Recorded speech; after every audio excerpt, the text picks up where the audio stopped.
The voice of sharing. Durian ASEAN.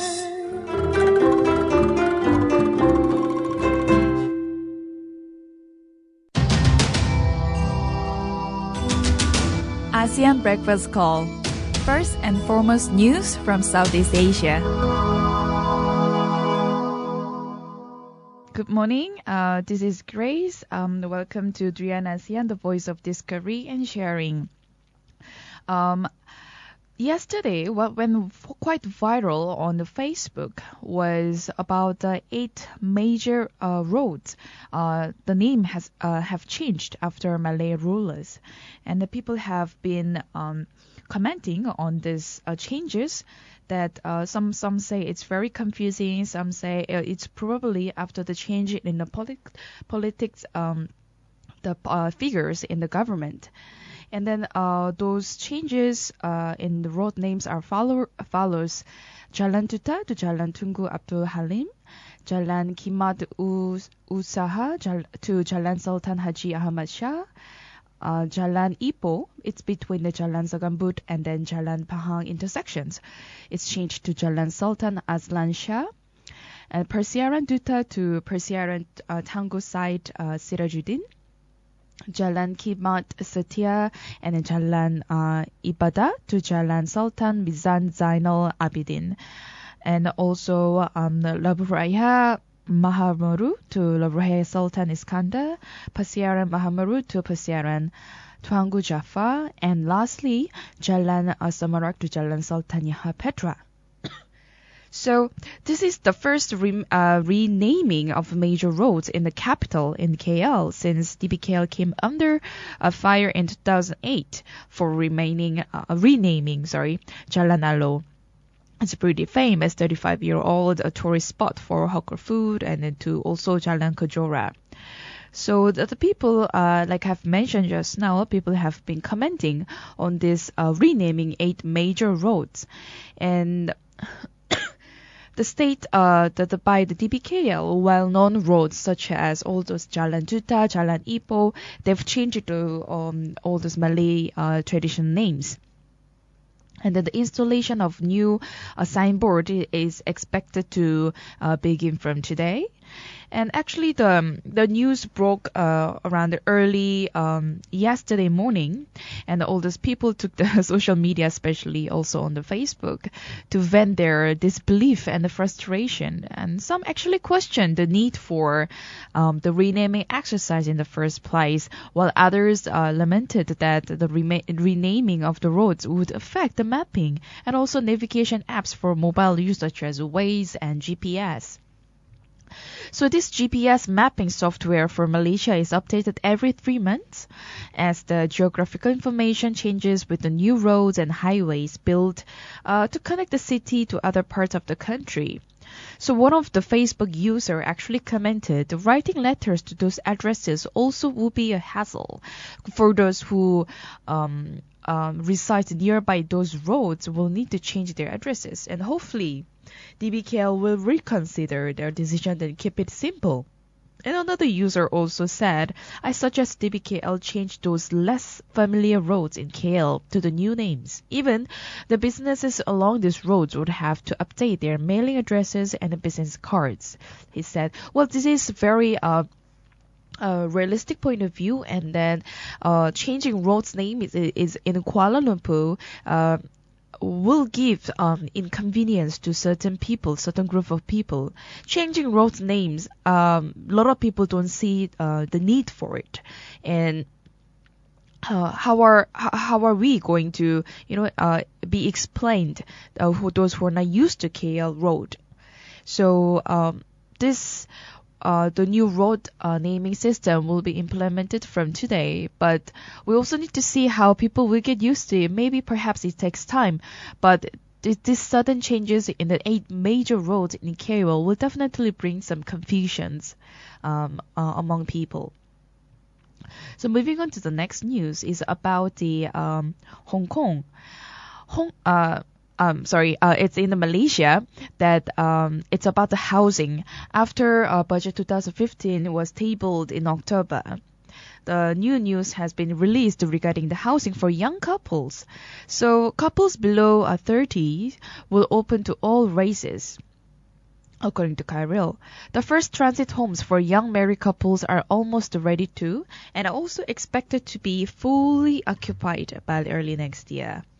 Meaning that this One Malaysia Transit Home project, which consists of 2 blocks at the People's Housing Project, which is called PPR, can house 632 couples.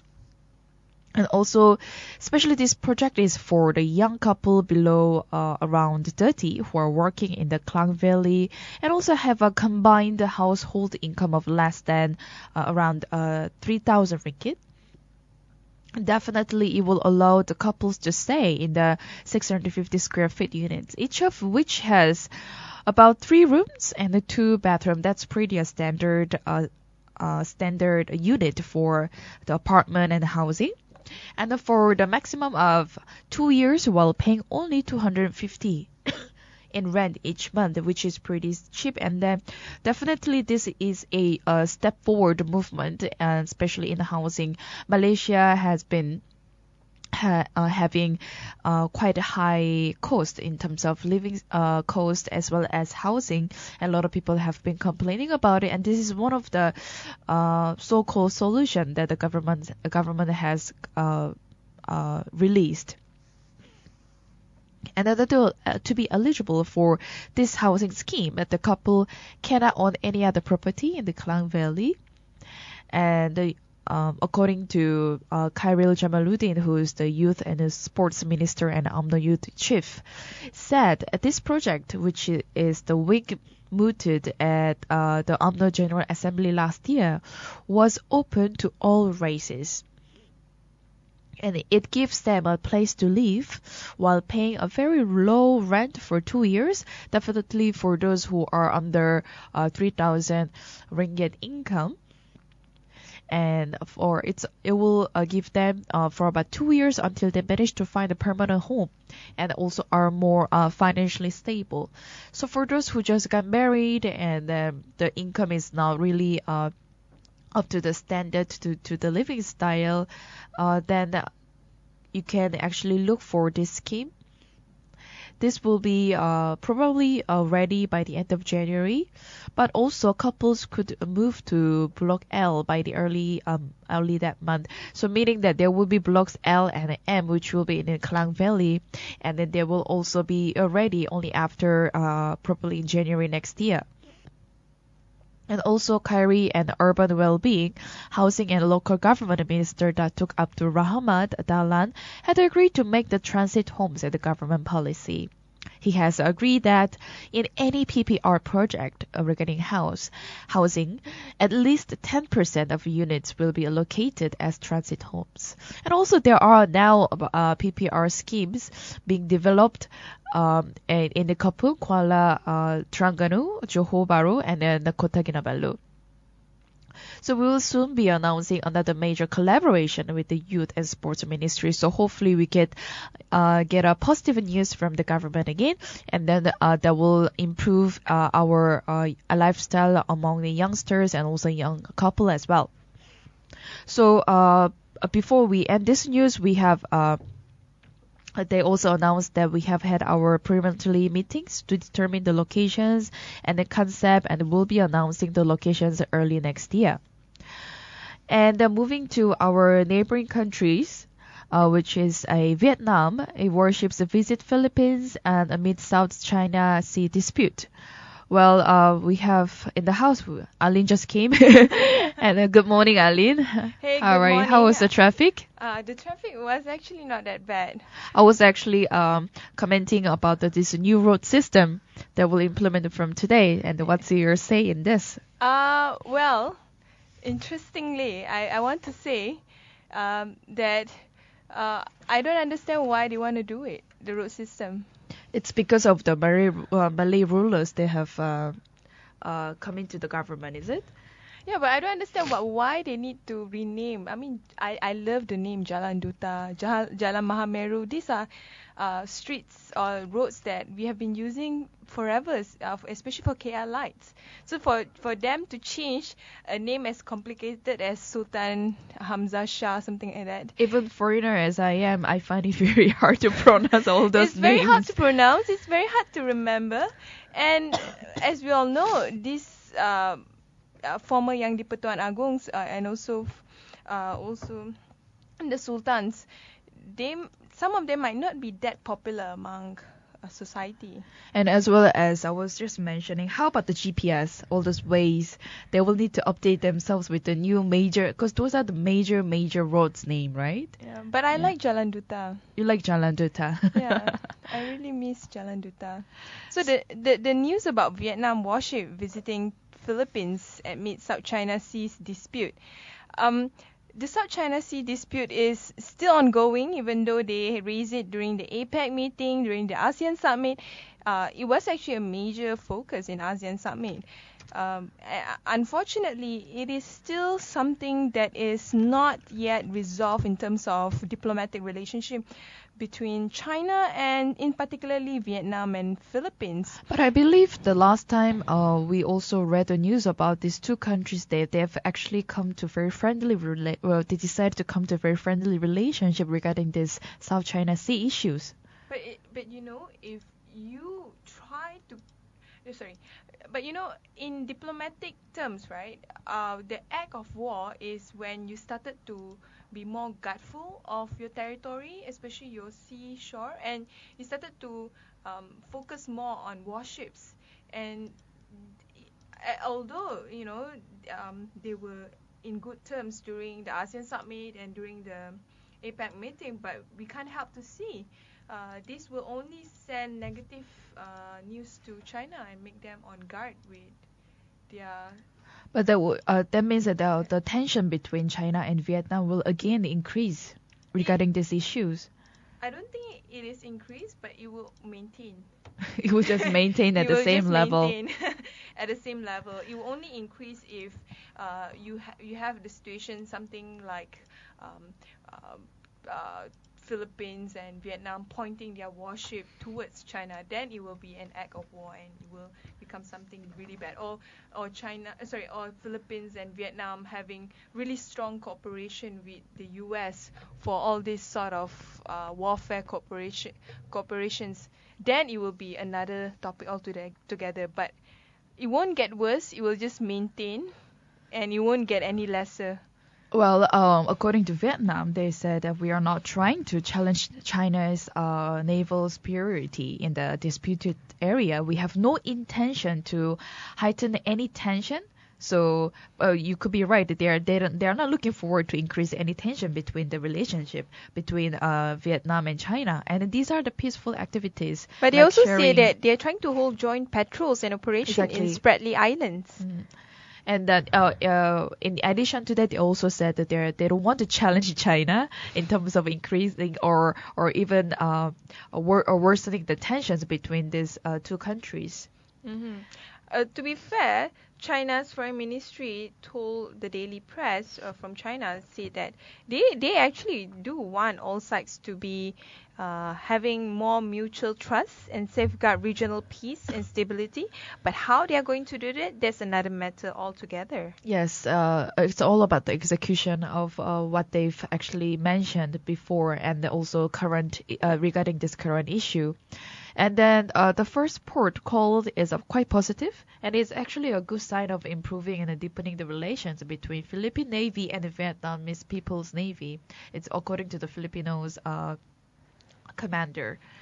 And also, after 3 months later, Vietnamese and the Philippine troops got together on a disputed island to play soccer and the volleyball. And don't forget, drink beer. Also drink beer. Get together, Philippines officials. It's so weird. So they are there to patrol together, and then at the end of the day, what unites them again are non-warfare centric stuff. Like, you know, everyone loves to play soccer, volleyball, drink beer.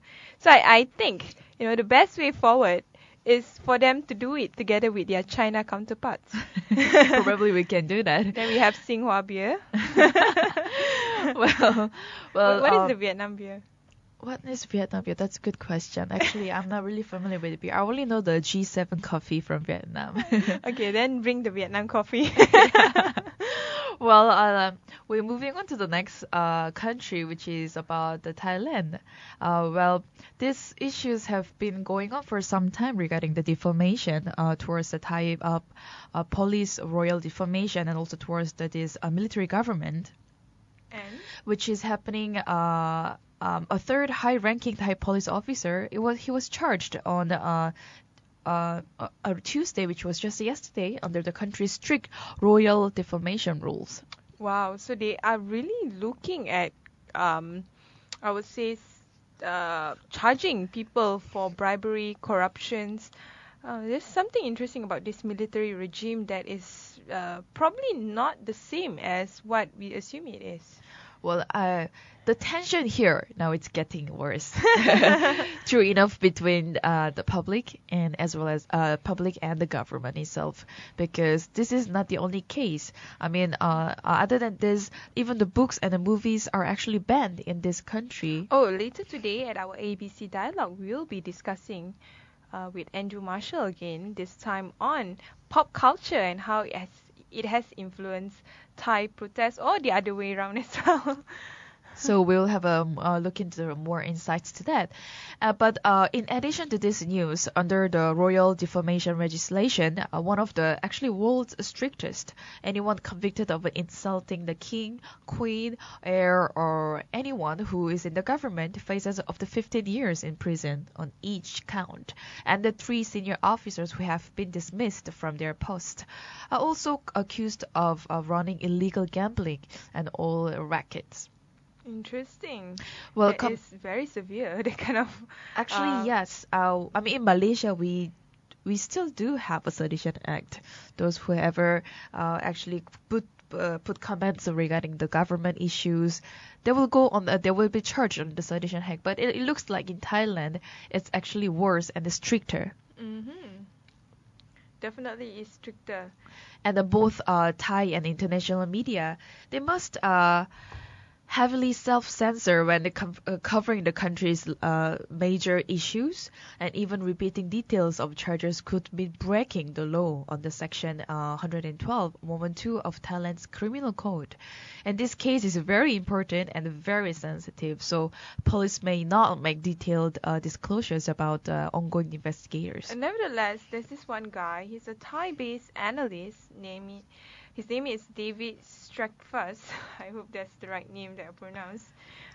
He said that it is a rare occasion in recent years for lese majesty to be used to bring down high-ranking officials, and he's referring to the royal police that we mentioned earlier.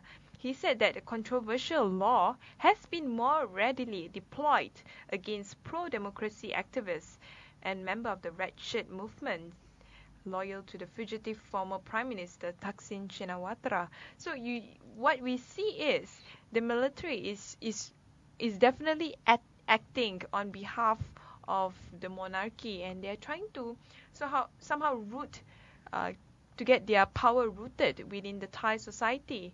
So that's why even institutionalized officials are not spared from any of these charges. Definitely, this military system in Thailand, it's not favored by people. It's just the whole government system come together, and then there was a really huge violence. It was in the history between the people and the government. And in fact, this royal family is a highly sensitive topic in Thailand, and whoever is commenting in the regards of the insult or any bad comments, they will be charged under this law. But one of the things that I found it to be fascinating, people who are charged, especially we are talking about this royal police officer, he's actually not being charged in a normal civil court, but under military court, which under martial law, which was declared 2 days before the coup by the Prayut Chan-o-cha, that there's no right to appeal. And although earlier cases on less major stuff were handled by the civilian court, so this is even more worse. Well, this Because is you have no definitely right to worse. appeal. Whatever that is being charged to you, that's it. If it's 15 years, 15 years. You just need to just serve 15 years in the prison. Well, I'll going to the next country, which is in Manila. This is regarding the ASEAN. So ASEAN workshop to intensify public awareness on the biodiversity. That actually happened in Manila in Philippines.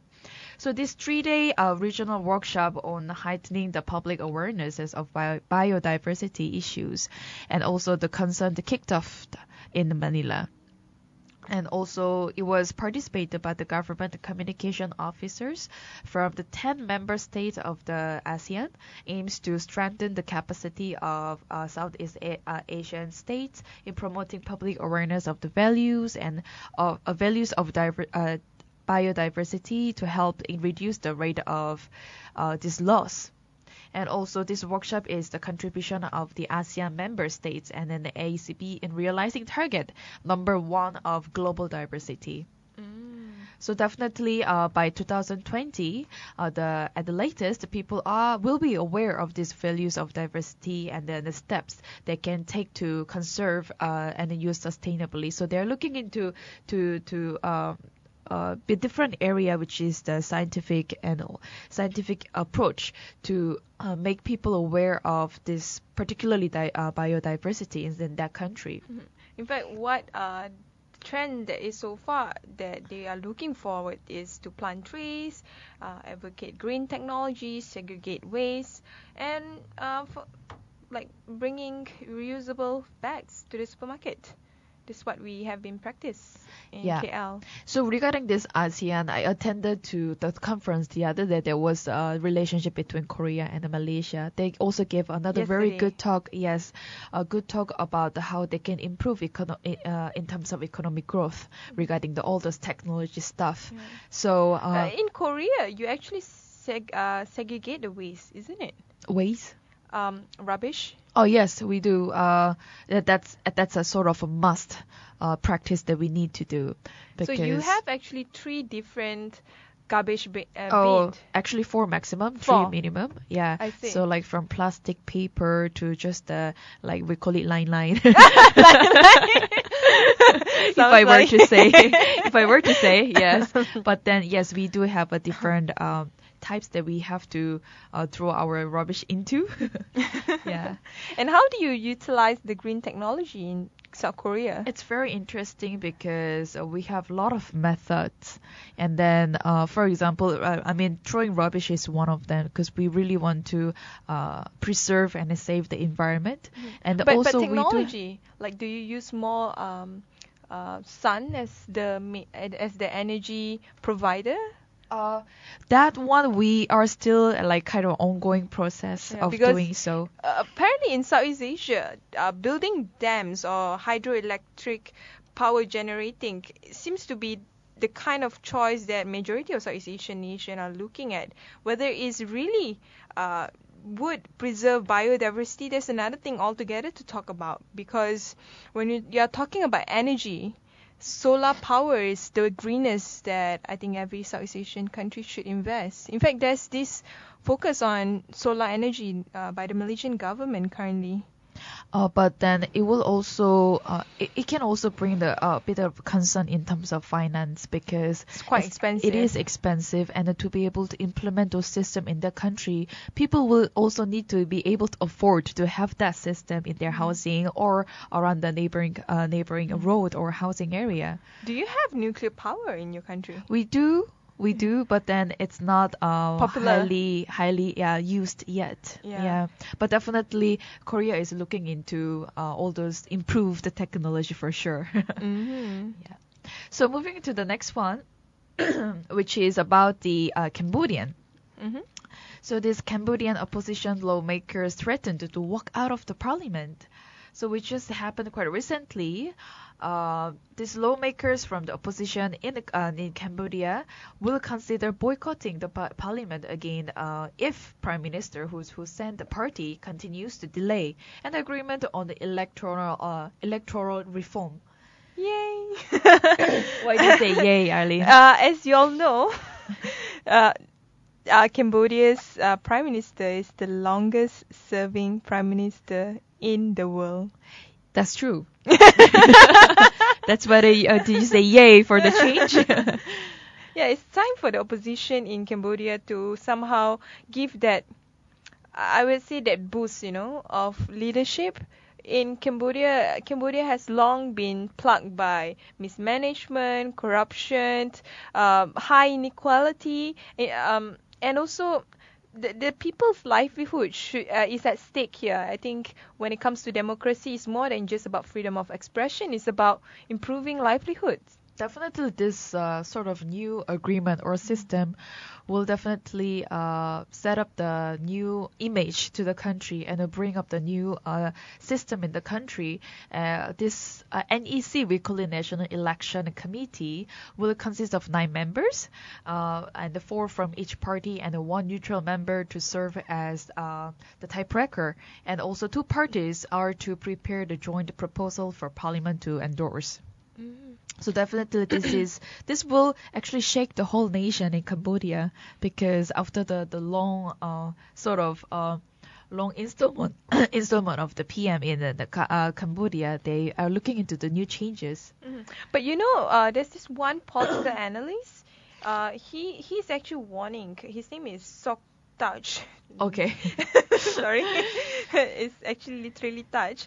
He said that if the opposition party member of parliament simply walk away from the assembly just like that, it's actually not a good thing. In fact, it will somehow make the process of creating the new NEC not be able to happen that soon, or not be able to happen at all.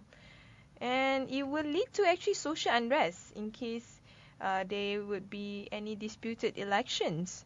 I'm actually questioning the political analyst. It seems like he has a more pro-government view on this.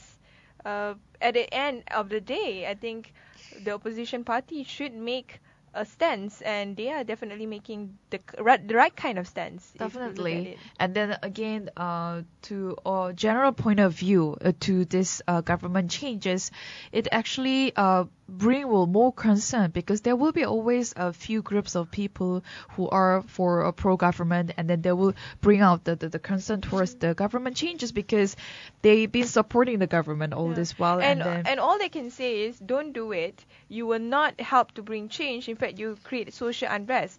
But social unrest happen, exactly because of the current government has not been catering that much of their promises to the Cambodian rakyat. Yeah, let's say Cambodian rakyat. So we'll see what will happen to Cambodia government, because apparently ASEAN regions are facing a lot of changes in terms of government system. So we'll look forward to hearing more hopefully positive news from all the ASEAN regions. So that's the end of our news commentary session today. And then please don't forget to download our TuneIn app and look for us at Durian ASEAN. And we also have other social channels such as Facebook, YouTube, and Twitter. And of course, they can always listen to us via TuneIn. TuneIn, definitely. And then it will be better if we can hear some feedback from all our listeners. Don't just download Candy Crush. Download TuneIn and listen to us at Durian ASEAN. Yes. I'll see you later.